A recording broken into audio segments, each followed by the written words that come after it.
Yeah. We're alive. And alive, yeah. And alive, and alive, and alive. Good evening, everyone. Good evening. Welcome to another episode of Spur Live Leadership Conversations. My name is Wendell Lawrence. I'm the CEO of SpurOpen.com, Spur Empire Limited. And we are the online people. The people help you to engage persons online. You know. Every week we have a conversation with an amazing leadership conversations, and we have been discussing for the past couple of weeks how our leaders have been faring with the pandemic that we're all experiencing now. This week is no different. We have Pastor Dean Smith, and I'm looking forward to this conversation. We never even get to go through no notes nor nothing, so this just going to happen. That made me a bit nervous, but let's you know, but as you guys would have seen from the bio that we posted, this guy has been doing this pastor, this amazing man of God has been doing some interesting things. I know personally that he has been doing interesting things with music and media. And I've seen some things that I want to ask about, some things that have been happening online that I want to ask about and I want to just go into. So, Pastor, welcome. Thank you for joining us. thank you for having me. Pleasure. Yeah, yeah, man, yeah, man. How was your day? Let's just start off by finding out how was your day. What was your day like today? I like when the when our viewers get a little sneak peek into the life of a leader, a pastor. Like what happened, what time you wake up, what you do, what does today look like? Oh, today was a very good day. I had a very Jamaican breakfast. Let's start right there. Yeah, man, some green plantain, fresh green plantain, yeah, with Yes, cabbage and saltfish. So, yes. when I have a good breakfast, I start the day well, So with food You're from, a foodie. You're a foodie. I'm a breakfasty. When I get a good breakfast, I'm good, yeah. So Nice. the 1 o'clock eating, it does something, but it doesn't do the same as breakfast. I see. Yeah, yeah. But I mean, it was a good day. I was able to meet with somebody. It was a productive meeting, and work on another thing that I'm involved in, doing a bit of writing as well. So yeah, it turned out it could have been better. I particularly liked the rain than the sunshine. I never Yes. liked the return of the rain, but we accept it when it comes. Yeah, yeah, yeah. Yeah, yeah, nice, nice. So your days are generally like that, between activities, between meetings, etc. Generally, yeah, I try to be as active as possible. I try to get in some reading as well. Mm-hmm. Um, yeah, definitely try to do that.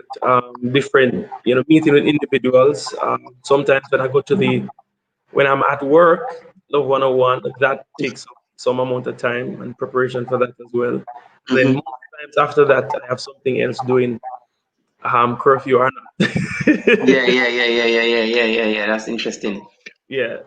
Okay, as you mentioned the curfew, so for the past couple of weeks we have been canvassing the thoughts and the different ideas, or different challenges that leaders face with the church. So the church typically, and and when I say church, I'm not necessarily in this context referring to the ecclesia. I'm talking about the way how we quote unquote do church. You You know, know, right? It has the experience before May, January, February, March, April, May, April of this year, has been an experience that is defined by gathering. So how a lot of persons define the church experience is we come together, we lay on hands, we dance, we laugh, we chat, we enjoy music, and that is an integral part for most, or for many, of what their Christian experience is. yeah, that's true. And now, like COVID come and government say no gathering, 20 people at most. What I want to find out from you and what I wanted to share a little on is what was the thought process that went through your mind? How Uh, did you deal with that when it just hit? um, so thankfully, when that just hit, it hit at a time where we were already planning on having multiple services. So they say all things work together for the Yeah. good of those who love God. So we're Yeah. already considering that. So just to fast forward to actually when we were able to come back in the building, that worked well. And I was like, the prime minister is hearing from God, man. That recommendation is hearing from God. Yeah. Yeah. Yeah. Yeah. Yeah. Yeah.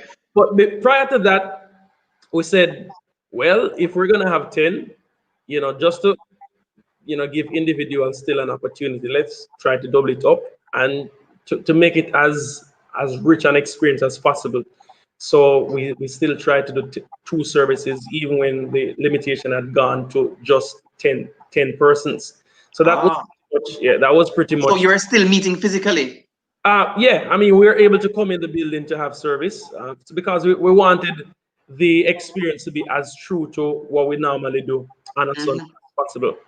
And Mm-hmm. that was a part of what we did. When restrictions just started, especially curfew restrictions, we're deliberately having some worship meetings on a Tuesday evening, so we just gather and have a kind of jam session, and that was a blessing to many persons because you, the concert was going on, Yes. individuals able to come for praise and worship that was going on. So we definitely tried our best to make the most of that opportunity to provide Christian content, not just for our church, but other Mm-hmm. church as well.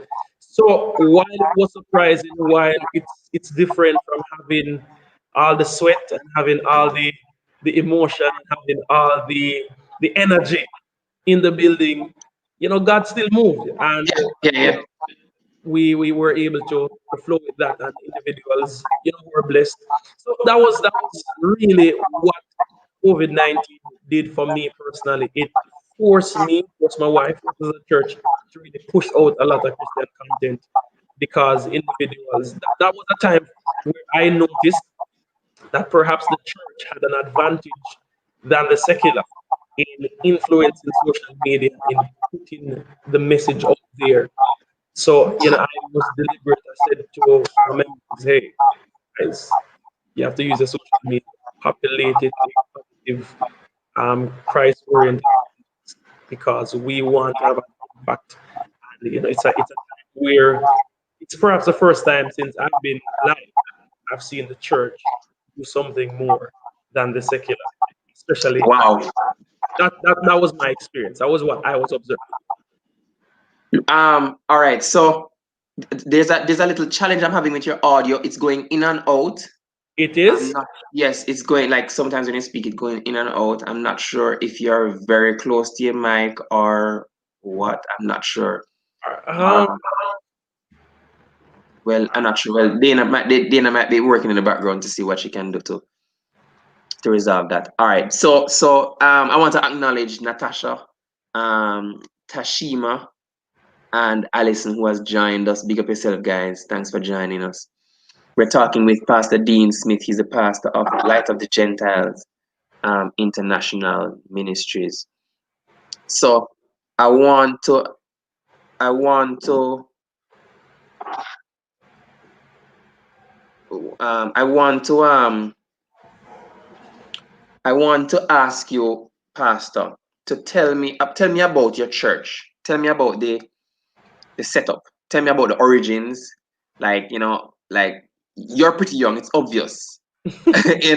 So you're probably the youngest pastor I've had on here that I can remember. Yeah, possibly, yeah. But it's I'm interested in the story. How did it start? Where church is? What's the membership size?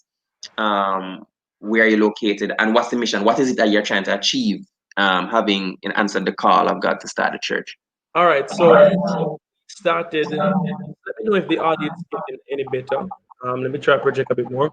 But yeah, we Okay. started in 2014, in June of Mm-hmm. 2014. So at Mm-hmm. that time, I was in a transitional phase. So prior to that, the year before, I had received instruction from God to leave my 9 to 5.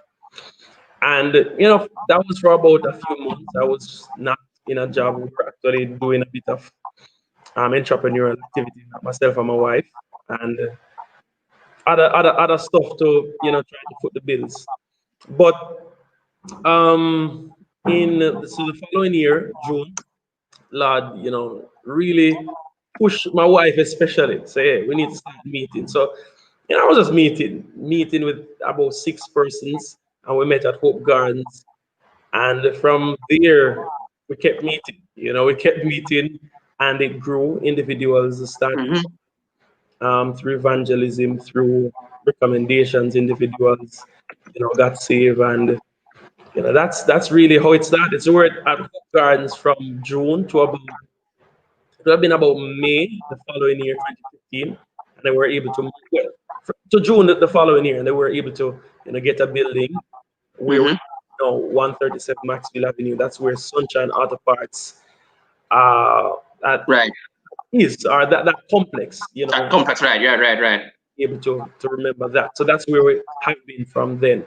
So the membership has grown since then to over 100 members now.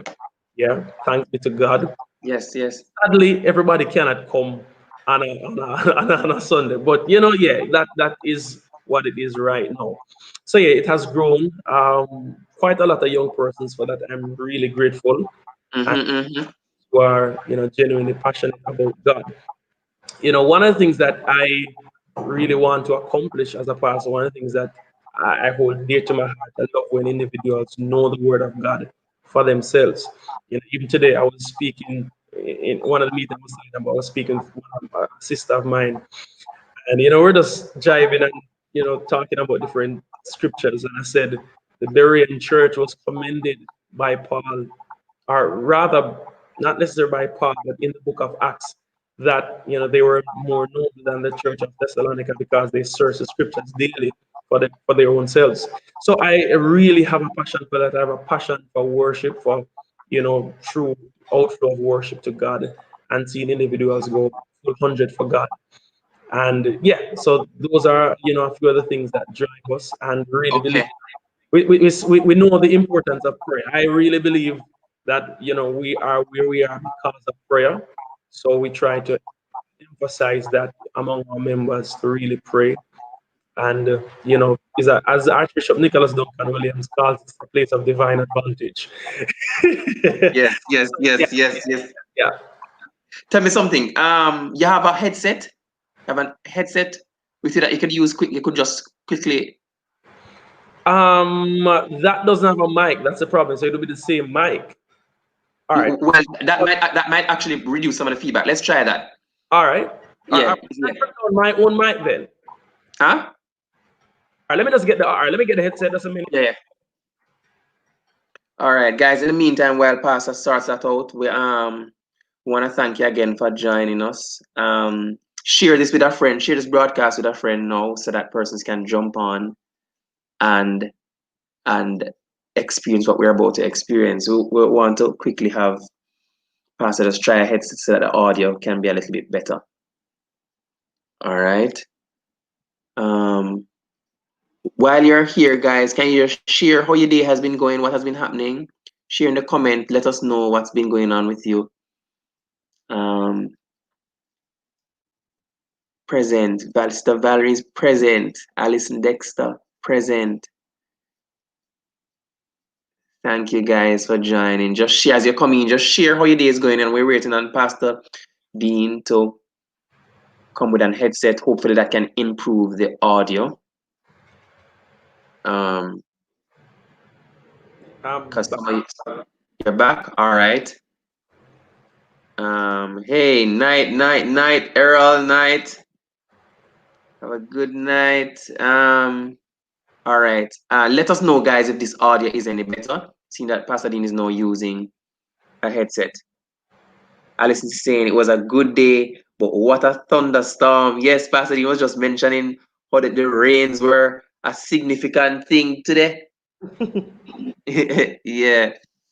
Yeah. All right. So Pastor, you mentioned that you have a lot of young people. So I remember some time ago I saw a jam session, a worship jam session, and I know I have been to your church already before, and experienced different presentations about music, and I also know that you're a songwriter and a musician. Um, what well, let me start with the jam session. What was that about? What was the motivation behind that? um I know you mentioned about, Christians creating more content for persons to consume, but see if you can go a little deeper in terms of why is that significant? Why do Christians need to be doing that any at all? Um, Just stay to ourselves and worship in our closet. all right, so I remember in 2014, I had a conversation with Daniel Thomas. He's from the Love March movement. Hmm. So when, we were just starting church at that time, especially when there was that big protest going on at UWI. And the conversation I had with him was that one of the problems that we've been inculcated within the church is the song that says, "You in your small corner and I in mine. Jesus bids you shine." So it's a beautiful song. Some person might be saying, "Oh Lord, why is Pastor Dean using that song now?" But you in your small corner and I in mine. Wow. We've taken that a bit too literal. And we are not shining the light where it needs to go. So the Lord, I mean, I to be honest, I sensed a level of depression about to hit individuals just because the fear of COVID-19 and the uncertainty and what the news was saying and what the news couldn't give information on. So there was a lot of doubt and fear and trepidation. So a natural response in my own life when that comes is to worship. So the Lord really laid on my heart that individuals really need hope, and a part of the way in which they will get that hope is if they are able to connect with God in worship. So just provide a platform for them to really flow in worship, and yeah, that was a strong part of it. I really wanted individuals to, for a moment, perhaps continue it even after, to ease off the stress of what CNN and NBC and all the newscasts were carrying, and just log in on God to get God's comfort and God's peace in the situation, because that is ultimately what will make the difference in our life. It doesn't look good for Christians to respond in a like fashion as the world, as we have no hope. So it was really out of that where I said, hey, let me just have a worship session. And the individuals responded well to it. They were blessed by it. And I was happy. Each night we were able to do that. I was really happy to be able to present that. Okay. They mentioned you in your small corner and I in mine. So I recently learned of a church who did a movie, Yeah. as yeah, as part as a short film, Okay. um, as part of their evangelistic outreach. And I personally, I haven't seen the film yet. I haven't actually spoke to the individuals at the church about it as yet. I'm just commenting based on my, grapevine information, so to speak. So there may be some facts I don't have. But the concept resonated with me. The concept intrigued me because I look at the whole concept of story sharing and how persons, other countries have found a way to share their stories to a massive industry. They share their stories. We know that industry as Hollywood, but really and truly, it's an industry that is used to share stories about our lifestyle, stories about what we accept, what we don't accept, stories about how we deal with pressure, how we deal with anxiety, how we deal with joy, how we deal with pain. Matter of fact, they even present to you stories about their perception of what the church should be. True. And you understand what I mean? So, and then what you find is that the entire world has now been indoctrinated by this culture up from this country because of the stories that they spread. And I also draw the parallel to the stories that we read in the Bible. So we read these stories of Moses, we read these stories of Joshua and prophets and all these persons. And it's as a result of somebody using technology at that time to document those stories and to share it with the world while you and I are exposed to that kingdom culture. True. So my personal view is that as a church, we really have in fact taken that in your small corner literally, too literally, and we Literally. have refused to use technology to share our stories. Yeah. Yeah, no, definitely. I'm not sure if your point is finished, but just Yeah, to, no, can go ahead, go ahead. Jesus said that the children of the world are in Mm. their generation. I've always had a problem with the scripture. I've even said, God, I don't want the scripture to be true. I really, that's the only scripture. I don't want this to be true. But it is an encouragement, I believe, that some of the techniques that they use, we should begin to adapt. Mm-hmm. Not the principle, the underlying principle, what drives them, but the techniques. The So methodology. the methodology, how they use the social media, how they use the television. Definitely, it's something that we have to be quick to Mm-hmm. and to implement and to get individuals to believe. So my father, he was a radio host for a program with the Christian Brethren Assemblies. Back in the day, it was perhaps the longest Christian radio program on air called the Master's Time, Reverend Ashley. So I remember, when we were younger, he said to us, myself and my brother, that when radio became popular, a lot of pastors were unwilling to go on radio. Hear this. Now you're going to hold your head because they said that Satan is the prince of the power of the air. Yeah. So a lot of pastors were not willing to go on radio because Satan is the prince of the power of the air. Now, looking back in hindsight, we say, "Oh, that was really silly." But perhaps that was a prevailing thought among a lot of churches at that time. And you can imagine how some of the pastors who would have braved it and gone ahead would have been criticized and say, "Oh, they're worldly." So yeah, Wow, yeah. So wow.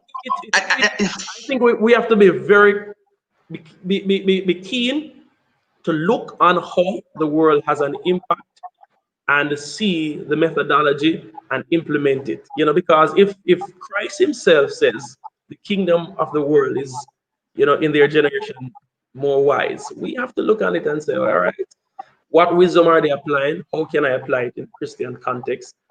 Certainly be true to the gospel, be true to the Mhm. faith, and not mixing the profane with the holy and so forth. But yeah, Tell me it's a, some of the things that you are doing in your church that you are where you are applying some of these principles now. Because for sure, I was quite encouraged during the early time of COVID when I saw that live that you were doing. I was quite encouraged. I'm matter of fact, I shared it with a couple of persons to say, hey, look, and this is where we should be going. This is where as Christian we should be thinking. I mean, a lot of persons are doing it now, thank God. Some yeah. persons may see that as a bad thing to say, well, they're copying or whatever, but it doesn't matter. We are creating content. you know? Listen to me. Let me just talk on this copy thing. No, everybody wants to be unique, and that's fine. And everybody wants to be an original. That's nice, and that's a great ambition. But until you have found an ear that you can be original, I think we should stick to something that works and perhaps better it. And Hmm. don't say you're not going to do something because it's not original. No, do it, get better at it, implement it in your own audience because you know you go to school, you're not original in going to school. You put on clothes, you're not original. There are so many things you'll never be original in. So how many persons can say, all right, I originated something? There are a few. There are really a few. So Hmm. Hmm.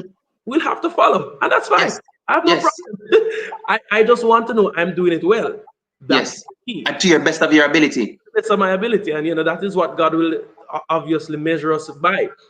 So not to give up some of the things that are coming out.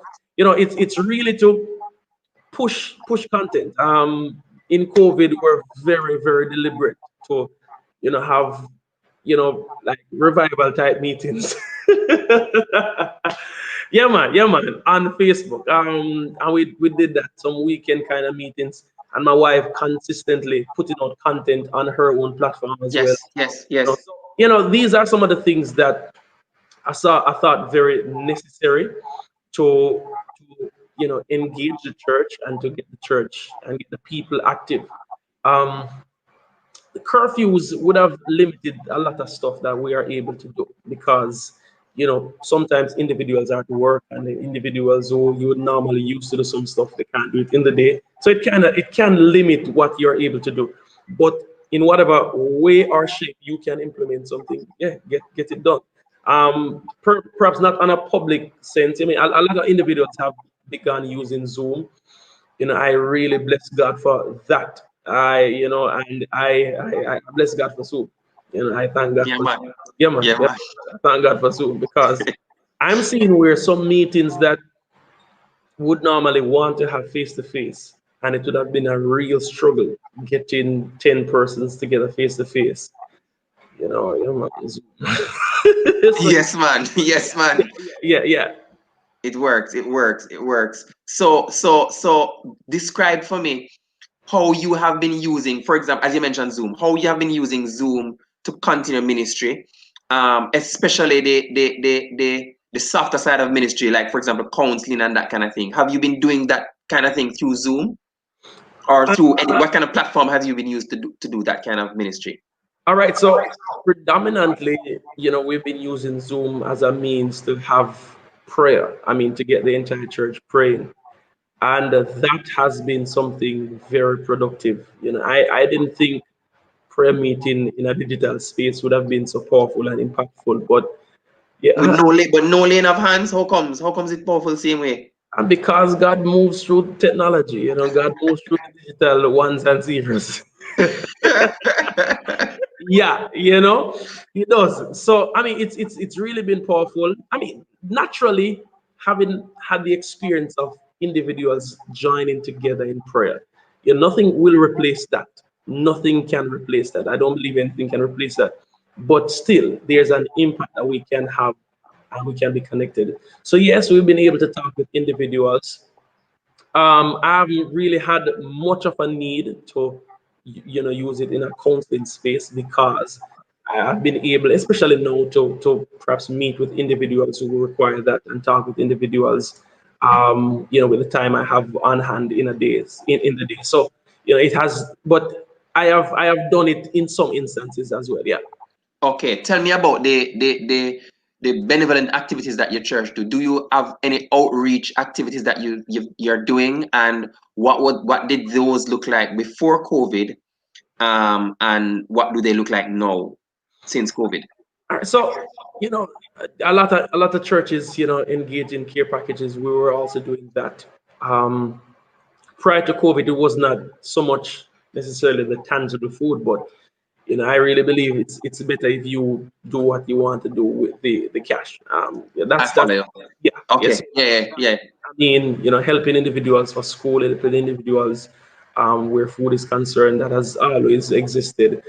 Yeah, yeah, a huge part of what any church finances would go towards. So yeah, that has been something we've been deliberate in, and especially as it relates to schooling, we have really tried to get individuals in school and so forth. So that is a big part of what we do. How describe to me your care package program and tell me how that works. Like describe to me some of the technical logistical elements of it. How does that work? What is that? And I'm asking you to do it for the purpose of educating someone else on how they can institute something like that in their church or in their own ministry. I mean, it wasn't very difficult, to be honest, because we try to be very integrated, not only on Zoom also, but on WhatsApp. So Right? we try to get every individual a part of the church group, every member a part of the church group, so information can be disseminated. The issue is that not everybody really participates as they should or really follow. All right, this is posted. Let me read this to ensure. So sometimes you post something and somebody say, "Well, how that go again?" But that's I get human nature. So we try Yes. to get individuals incorporated in that sphere. and we disseminate information like that. And then outside of that, we would inform individuals that if they know any other person who would need it, just to make contact or to come and collect such a care package and so forth. Yeah. Oh, so you have the care packages. You have them whatever form they take. You have a central distribution point. You distribute them from the physical location of your church. Because that would have been much easier for because we're central, individuals who are pretty much able to reach there and collect it and so forth. Yeah. All right. Tell me a little bit about music, Pastor. You're a musician. You have been singing. I know you are a songwriter. What has that skill and that calling on your life? How has that been impacted? How has that been growing? And how does that actually enhance the ministry of your church? Well, all right. That impacts the ministry at church because you know early in my walk as a pastor, a friend of mine, a musician, he was a musician I was working with. He said to me that whatever the pastor is interested in will be what the church is by default interested in. So he said if the Yep. pastor is interested in media, multimedia, if the pastor is interested in a basic school or a primary school, Yep. that is where Yep. things go. So because I have a strong interest, and it's not I wouldn't say I have an interest in music. I have an interest in worship. So music is a tool for worship, Ah. that a lot of individuals can connect with.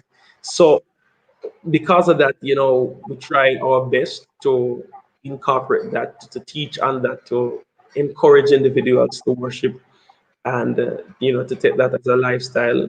I remember, I've spent quite a lot of time with the praise and worship team at church. Quite a lot of time. I mean, me like every Thursday of the year for like 4 years. Yeah, but yeah, quite a lot. Yeah, that's a Quite. lot of time for a pastor. Yeah, yeah. But I mean, it's just a passion of mine. It is a passion of mine. I love being in the presence of God. I love experiencing that. And I am very much pleased when I see that flowing in the sanctuary. So in COVID, I didn't want that to diminish in any way, or form. Thankfully, I've seen where we've been able, in a sense, to grow. I mean, some person might say, well, growth in COVID. Yeah, I mean, it does happen. No, well, tell me about that. Tell me about why you think you have grown. What has happened differently? How would you measure that growth, and what would you say has increased that would constitute the growth? No, I mean, so when individuals come on a recorded medium, more consistently, it pushes them to recognize that, hey, what I do is being watched by individuals whom I don't know. So it causes them to be a bit more deliberate and thoughtful and professional in a sense. And I'm thankful that, we're trying to get all of that before, and individuals responded well to it in COVID. And for You the have a camera now. There's a camera now. In a sense, you're saying there's a camera now, so look good on the camera. good on camera, your best to sound good on camera. I Yeah, mean, yeah, yeah, yeah, yeah, yeah, yeah, yeah. the meme culture is horrible out there. Yeah, yeah. Get So, it right, guys. and individuals who the Lord would have strategically connected us with, have helped us in that regard as well. So I've seen tangible growth in the individuals, and I believe when church was just 10 persons, I think that lifted a level of worship out of the praise and worship team, because Mm.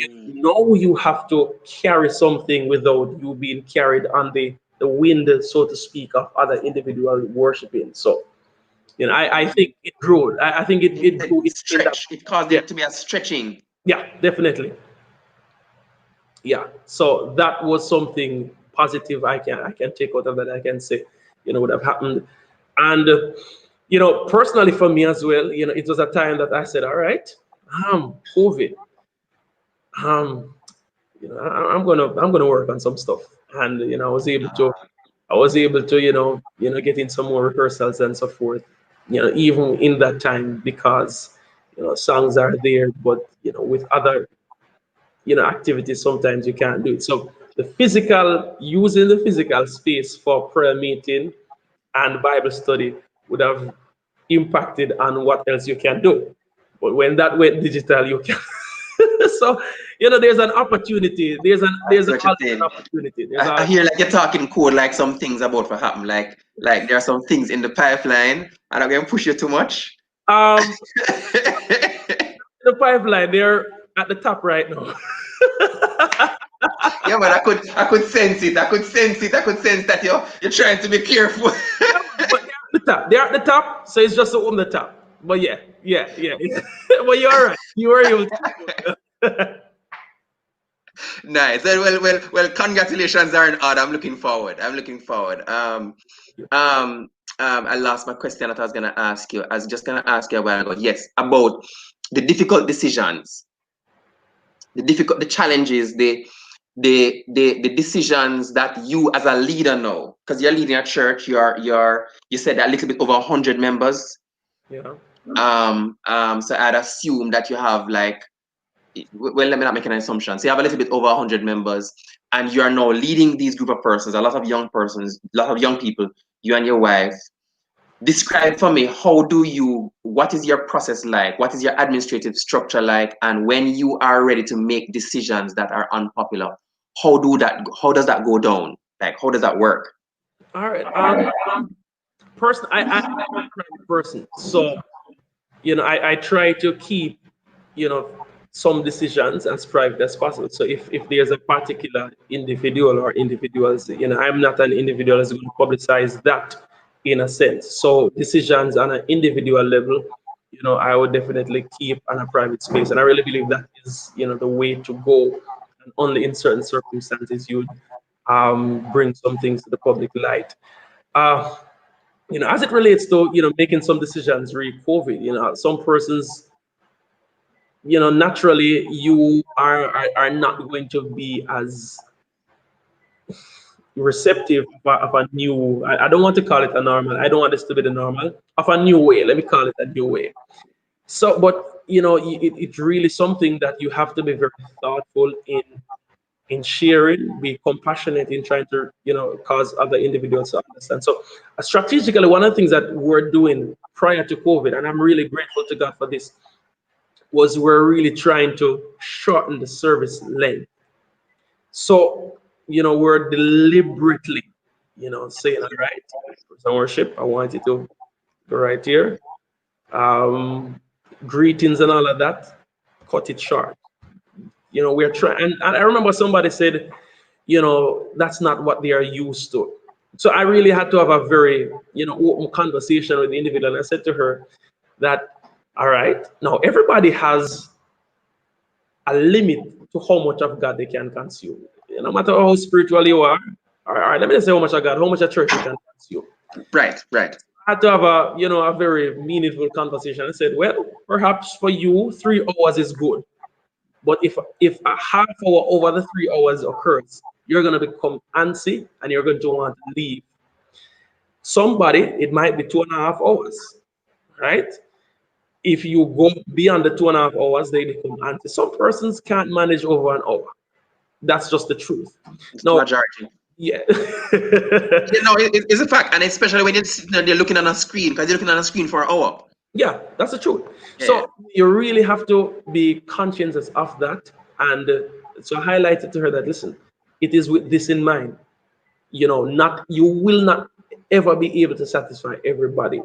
But if you can get everybody to see where we're going as best as possible, that is how you can go about it. So that the decision is not as hard as it can be. Difficult decision, sometimes you are a leader. I mean, I heard you say you're a CEO. I mean, I would say, yeah, that's a nice term. Difficult decisions come up in leadership, and you really have to make them be decisive. I try to be very prayerful, try to be very thoughtful, very thorough, and I don't make it a public discussion, because that can impair your judgment in many instances when you need to make some decisions. So that has been my own experience. Yeah, but in this time. Okay. Earlier you mentioned when I was asking about your day, you had mentioned that you get some reading in. Yeah. What are you reading now? What books are you into? What do you typically read? So I'm currently reading a book by J. Oswald Sanders called Spiritual Leadership. Mm-hmm. It's a book that when you read it, you don't want to put it down because it convicts you so much. You know, Oh that's my, wow. yeah man. That's my experience. Before that, I was reading I can't remember the name of the author. What's the name of the author? Five Love Languages. What's his name again? Anyway, so he wrote a book about the five love languages of appreciation in the workplace. You know, I was reading that. I also read a book about, how to really love your child. Plus other, Doug Heward Mills, I try read a lot of his stuff. John Maxwell is another individual who you have to process, you have to write, you have to process, you have to put it down, you have to implement. Yeah. His workbook. His books are workbooks. Workbooks, yeah man, workbooks. Yeah. So it's really leadership kind of stuff. I try to read as best as possible. Well, my follow-up question to that is why is it important? Readers are leaders. Readers are leaders. I shared with my drummer, I shared with my keyboardist that perspective is important. Perspective, and one of the ways in which we get perspective is through experience or exposure. So, all right, I can use you coming to our musicians workshop. That was about 2 years ago. I No, think so. Yes. no, I can tell you this, Wendell. I'm telling you this. By you being there, by we being forced to implement subwoofers and hearing all the music technology and whatsoever, it pushed me. Some of the equipment that we got subsequent to that was just because of that meeting. Wow. Yeah, just because. I'm telling you. So, and I shared it. I shared it. I preached on it. I said, just by that one instruction, God said, put on a music workshop. I said, all right, fine, put it on.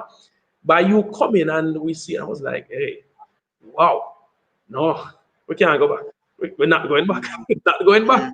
And Mm-hmm. it really, it stretched my own faith and my expectation. I said, no, man, we need something powerful right here. And that was it. So back to what I was saying before. So perspective, by us being exposed to what a professional like yourself would do, it gave us a new perspective, a new way to look on things. So that is why reading books is Mm-hmm. important for me because it Mm-hmm. enhances my exposure and my perspective. I'm able to see, in a more mental space for me. When I read it, it registers in a mental space for me.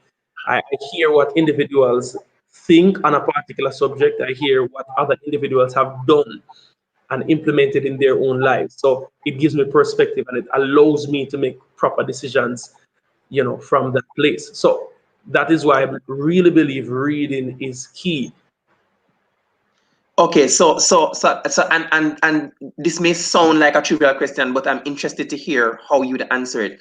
Um, as a Christian, isn't it sufficient to just read the Bible and what the prophets and the prophets of old? I mean, it sounds like a trivial question, but I'm like seriously answer it. I'm happy you asked. I'm happy you asked because before I was really contemplating on saying it. I was saying and not just read the Bible, but read other books. So Mm, for me, answering that question is no, it's not enough just to read the Bible, right? Because God gives inspiration on different areas to different men. So now, if we're going to read the Bible, God is going to inspire us. And no doubt the inspiration we receive we are going to teach to other individuals. So, as a part of that chain, in honor of that chain, I think we should be open to see what God has inspired others before us.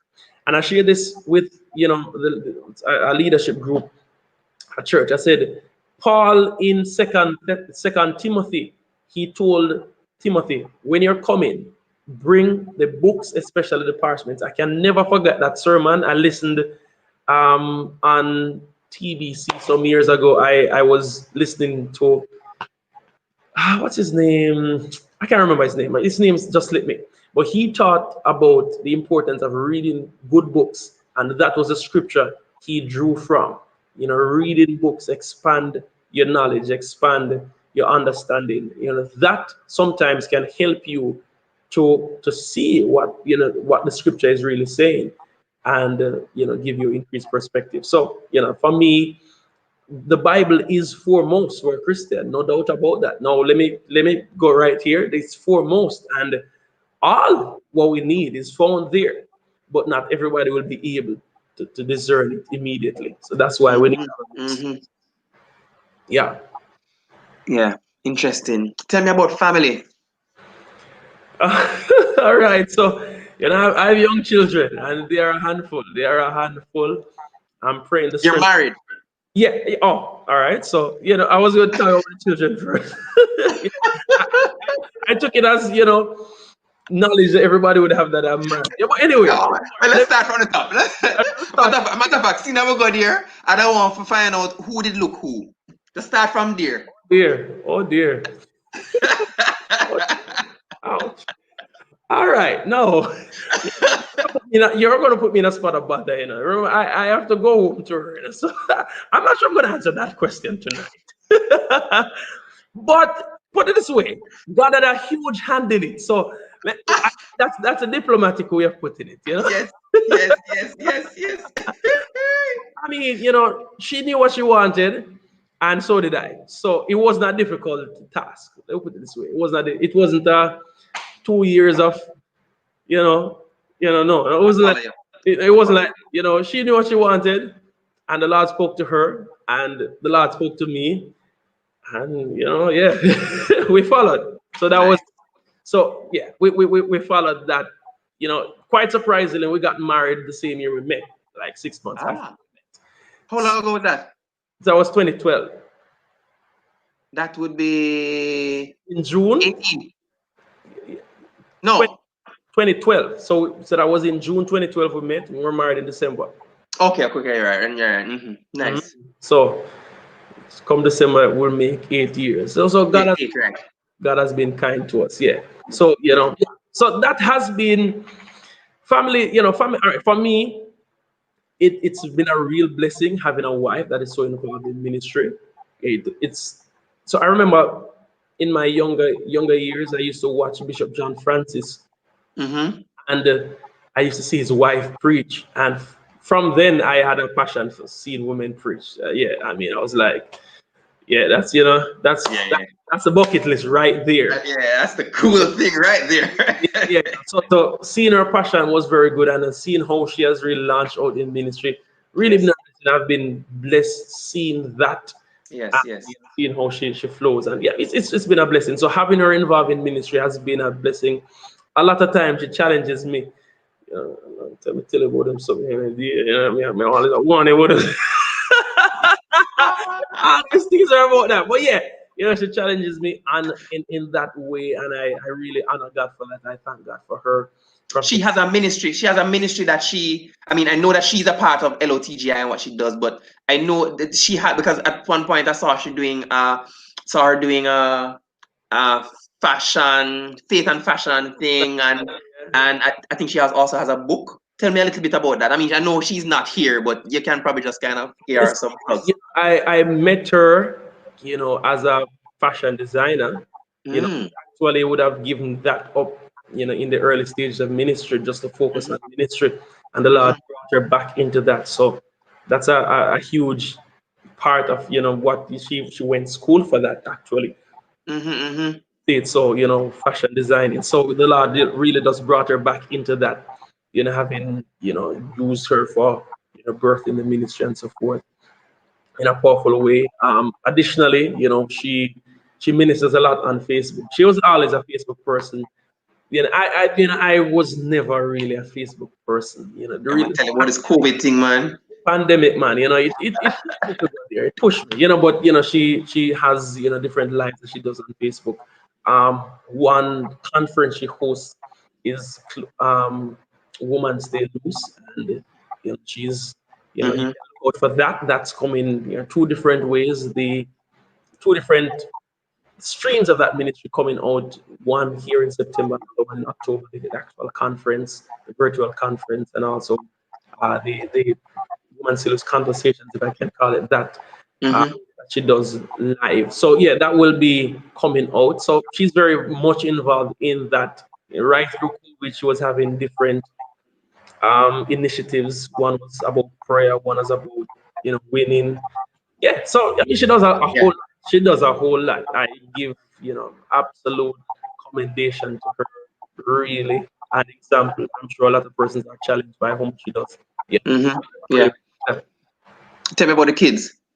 Yeah, so they are a handful, a boy and a girl, the How peer. old? So one is 6, one is 3. Yeah, the girl is 6, the boy is 3, Esther and Joshua. They're a blessing, they are And Joshua. trouble, They get a lot of trouble, They give us this, that's kids, that is kids, that is kids. But Yeah, yeah, I yeah. am, I'm happy that God has blessed us, with children, and they show us with love sometimes. Sometimes just come and hug us. And I love that. Yeah. I love that. It means a lot to me. All right, Pastor. Thank you for joining us. We're about to wrap up. But before we go, I'd love if you can just take a few minutes and just encourage a leader that's out there that specifically maybe considering to launch out a ministry. Believe that God is calling them, but they are struggling with the 9 to 5. We're not necessarily saying that they should leave their job, but just speak as the Spirit lead you. But that young woman, young man who has the call of God in their life, God has been speaking to them. They feel this discomfort, they feel the nudge, they feel like yeah. But then they have a lot of questions. They're trying to figure it out. Just encourage that person now for a couple of minutes. Thank you for that opportunity. Just to start it here, this thought has been on my mind. Even in coming into this meeting, this thought was on my mind. When Paul said, "This one thing I do," this one thing I do.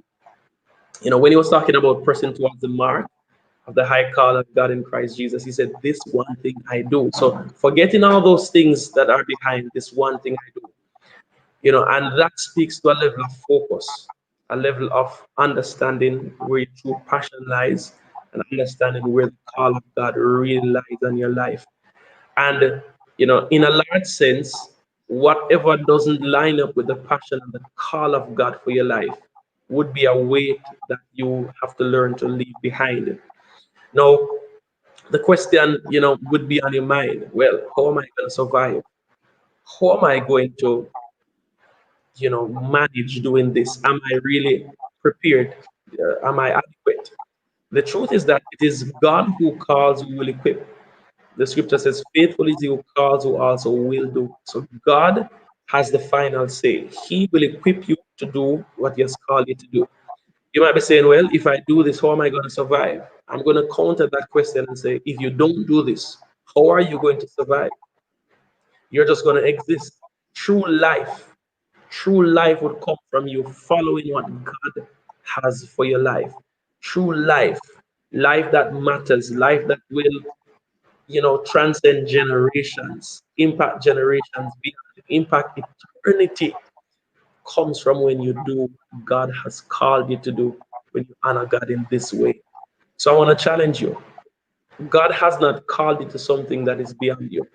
God has not called you to something that He has not already placed the grace in you to manage and to cope. You serve a Father that is not interested in seeing you fail. And when you understand that the Father is over you, you might not always feel it, but He's over you and He's cheering you on, He's willing you on. Just imagine you being a parent, seeing your child run a race. No matter where the child is, you're gonna be saying, "Go on, go on, go on, go on." Yes, if we are frail humans and we can love like that, the Father is cheering you on, standing with you, and pushing you forward so you can go forward. I want to encourage you to run this race, run it and run it well, because there's a crown, there's a reward that will far exceed anything that by your own strength or volition you can accomplish on this earth. Guys, couldn't have said it better. Thank you very much, Pastor, for taking time out to share with us here. I really appreciate your time. I really appreciate you agreeing to come on and to share with us. Thank you guys for joining this conversation, for experiencing this young minister's testimony. I pray a complete blessing on you, Jamelia. Yes, Pastor, the guys are here. You know, um, I want to encourage you, Pastor, to continue doing what you're doing. Thank you. Continue to be a blessing. Continue to push out those content. Continue to give people them something for watch, to consume, to entertain, to encourage, to engage. Continue to put out those content. We appreciate you, Pastor. Thank you All so much. right, so take care. Thank you for joining us, guys. We're about to end the broadcast. Thank you very much for joining us tonight. Look out for next week's episode, and have a good night. Thank you. God bless you. Yeah, man.